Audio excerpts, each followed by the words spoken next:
dia itu kadang nuntut, ini saya itu ngurus anak itu sekian tahun, biaya yang dikeluarkan itu sekian. Kadang-kadang minta kompensasi. Pada akhirnya mah anak tuh jadi dijual Dijual. ya, Ya, konsep dalam tanda kutip begitu ya, dalam tanda kutip. Dan ininya yang Bapak garis bawah itu untuk bisa nikah itu mahal. Kalau di Indonesia punya uang 1 juta juga beres. sekolah. Nah, kalau di Indonesia anak mah sebagai beban, anak Iya, perempuan jadi- terutama, anak Jadi perempuan pas tuh udah dianggap dipinang tuh langsung anak perempuan tuh dianggap sebuah investasi dalam arti disiapkan untuk dinikahkan dengan orang lain dan sabar ya. bukan saya Kita semua nggak sih? enggak Ya artinya begini, pertama yang Bapak sampaikan, kita nggak boleh mengeneralisir. Ya. Iya. Artinya tadi terkait kasus feminisme, boleh jadi di pesantren tertentu dogmanya sangat kuat dan intimidasi terhadap perempuan. Tapi di pesantren tertentu itu tidak demikian. Jadi kita jangan mengeneralisir, oh pesantren itu anti perempuan, Iya. pesantren itu memarginalkan perempuan. Yang seperti itu jadi masalah karena tidak bisa digeneralisir. Begitupun juga dalam organisasi. Misalkan, oh yang saya temui di NU itu ternyata tidak berpihak terhadap perempuan. Apalagi kalau karakteristiknya pesantren salat, perempuan hanya disiapkan untuk di rumah dan di dapur. Tidak dipersiapkan bagaimana dia menjadi pemimpin dan lain sebagainya. Nah, kita nggak boleh mengeneralisir. Kita lihat dulu karakter pondoknya, posisinya di Lingkungannya. mana, bagaimana dia bersinggungan dengan dunia luar. Kalau pesantren yang dia sudah banyak bergaul dengan dunia luar, banyak bergaul dengan berbagai instansi, itu pemikirannya juga beda. Jadi permasalahannya bukan karena agama, permasalahannya adalah karena keterbukaan keterbatasan pengetahuan. Permasalahannya di situ. Cobalah kalian kalau masuk misalkan ke pondok yang kiainya atau ustadznya tidak gaul kemana-mana, itu pasti kayaknya sih berpikirnya itu pasti perempuan itu udah rumah saja, perempuan itu udah dapur saja, perempuan itu udah ayam suami saja. nah kan Bapak kalau kita lihat secara karakteristik Bapak tuh organisasi di mana-mana, bahkan mengikut menjadi pimpinan dari beberapa bidang gitu ya. Nah itu kan Bapaknya sendiri. Kalau guru-guru yang lain tuh terbuka nggak dengan lembaga lain atau ikut organisasi lain juga? Ya kita dari guru-guru juga ada yang dari Persis, ada yang dari IDASI juga ada, juga pun ngajar di sana. Oh itu nggak berbentrok kan nggak Pak? Misalnya ajaran Ya ini kan ada mereka yang sudah berbeda. menyesuaikan otomatis karena mereka tahu kalau di sini PLU maka mereka menyesuaikan. Kita Dan kita juga menghargai dia. Ada yang dari Persis, ini kan kebetulan Bapak juga punya saudara sekretaris umum Persis itu kan masih saudara Bapak. Dia punya ya. Kita Guru-gurunya juga aktif juga ya. aktif dia sekretaris umum Persis. Nah kan tadi mah baru mengenai karakteristik lingkungan tuh masihnya kebanyakan itu dari lingkungan ke bawah menengah ke bawah gitu.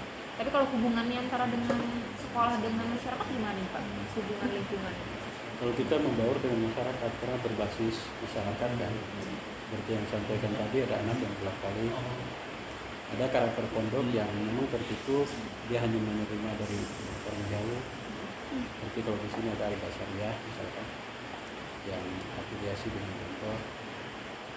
Itu kebanyakan. Kegiatannya apa Pak selain sekolah? Apa? Ada kegiatan yang bekerja sama dengan masyarakat selain sekolah? Kegiatan dengan sekolah ya seperti kayak kegiatan-kegiatan Ngaji gitu? Idul Fitri, Kurban, terus kemudian juga kita akan bangun kegiatan sosial seperti berbagi sembako gitu ya. Kalau NU sendiri, kalau saya nggak salah ya, ada ciri khas bahwa tidak dikatakan sebagai perempuan NU salah satu. Kalau dia nggak pernah ngaji, karena emang konsep NU tuh punya kultur pengajian yang selalu gitu. Kalau kayak gitu pengajian di sini selalu ada nggak? Pengajian apa majelis taklim? Majelis taklim gitu di masjid-masjid, perkumpulan ibu-ibu, Kalau bapak-bapak. di sini diawali pondok itu diawali oleh majelis taklim. Jadi dulunya itu pengajian masyarakat, kemudian berkembang. Akhirnya ada permintaan dari luar seperti orang dari Karawang, Bogor, dari mana untuk bisa nginep dan ikut ngaji ke kiai, akhirnya bikin pondok. Kemudian dari situ ada tuntutan lain bahwa santri juga harus dibekali dengan sertifikat untuk sekolah. Dan majelis taklimnya dari dulu sampai sekarang masih ada.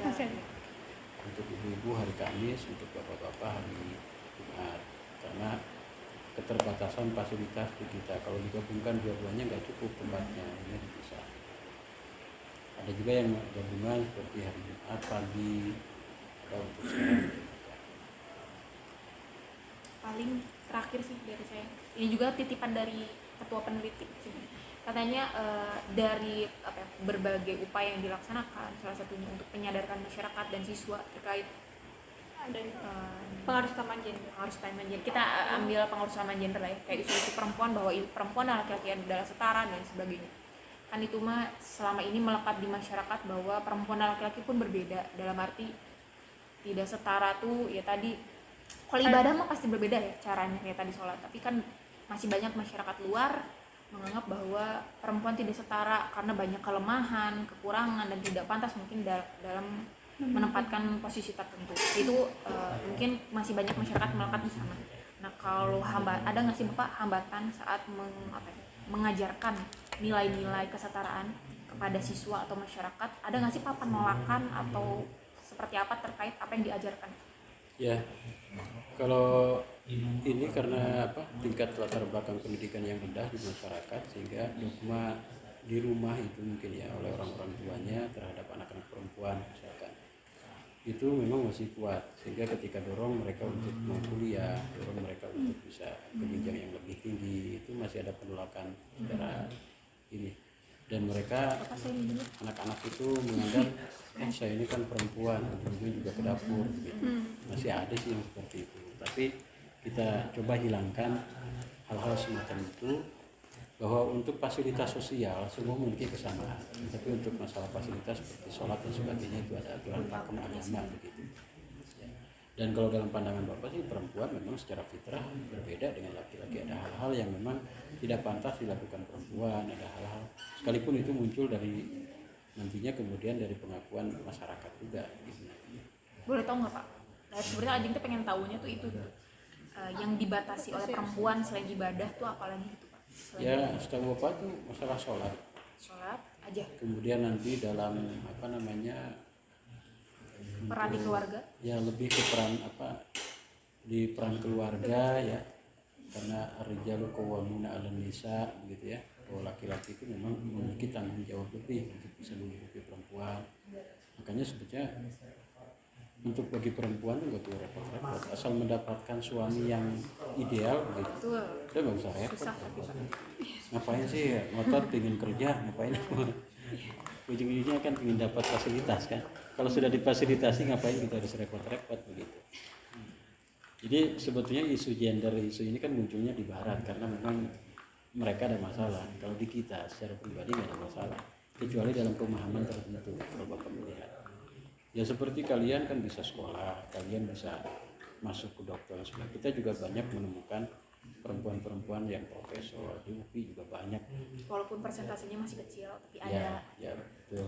Nah itu permasalahannya apa? Permasalahan kadang dari kita sendiri. Makanya Bapak mendorong, ayo dong buktikan bahwa perempuan tuh mampu. Ayo dong buktikan bahwa perempuan tuh bisa. Jadi untuk fasilitas sosial sebetulnya memiliki kesamaan. Makanya tadi bahasanya man amila sholihan min dzakarin wa unsa. Ini berbicara tentang masalah fasilitas sosial. Jadi boleh, dan itu kalau di NU sendiri kita sudah terbukti. Terbuka ya? Bu Hovifah itu bisa jadi gubernur, dan itu di lumbung NU. Jawa Timur itu kan basisnya NU. Kalau NU menolak, nggak akan jadi Bu Hovifah. Yang jadi itu yang lain. Gitu. Kenapa Bu Hovifah bisa jadi gubernur? Berarti NU sudah bisa menerima kehadiran perempuan untuk menjadi pemimpin. Karena cukup banyak juga kayak Khofifah, Bu Yeni. Dan itu kan dengan perjuangan. Sebetulnya bukan hanya perempuan sih, laki-laki juga sama. Bapak juga ngotot ingin nyalon kades misalnya, kalau masyarakat nggak melihat punya kapasitas, tetap aja nggak dipilih. Gitu. Nah ini pun juga terjadi pada perempuan sih sebetulnya. Hanya mungkin karena bandingannya dengan laki-laki, dan rata-rata laki-laki itu karena tadi qawwamuna 'alan nisa memiliki kewajiban untuk bisa beraktivitas di luar karena harus bisa menghidupi keluarga, sehingga jumlah laki-laki lebih banyak.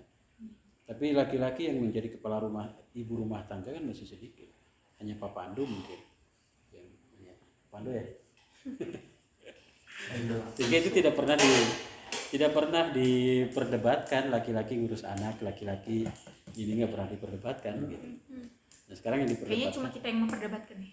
Ya. budaya yang Enggak, jadi digunakan. perlu dipertanyakan. Budaya. Budaya kita nggak tahu. Kita nggak Jadi tahu. jadi di kita itu apalagi kemarin Bapak waktu di ini ya di Sumedang kemarin Bapak kaget juga ada perempuan jadi supir angkot gitu.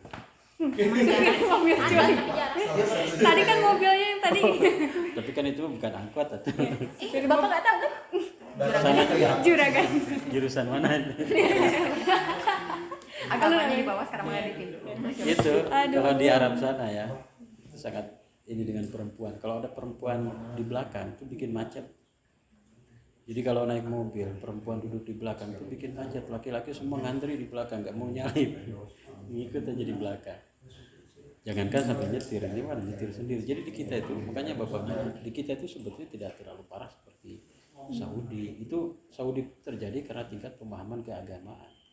Bukan terjadi karena faktor agama, tapi karena pemahaman keagamaan. Karena buktinya ketika di Mesir yang mayoritas muslim juga tidak demikian, perempuan juga bisa nyetir sendiri. Dosen-dosen perempuan di Mesir di Al-Azhar bawa mobil nyetir sendiri. Artinya untuk bisa nyetir dan sebagainya bukan masalah agamanya Islam atau bukan.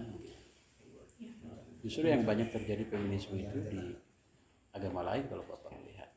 Ada Tapi sekarang feminisme Islam.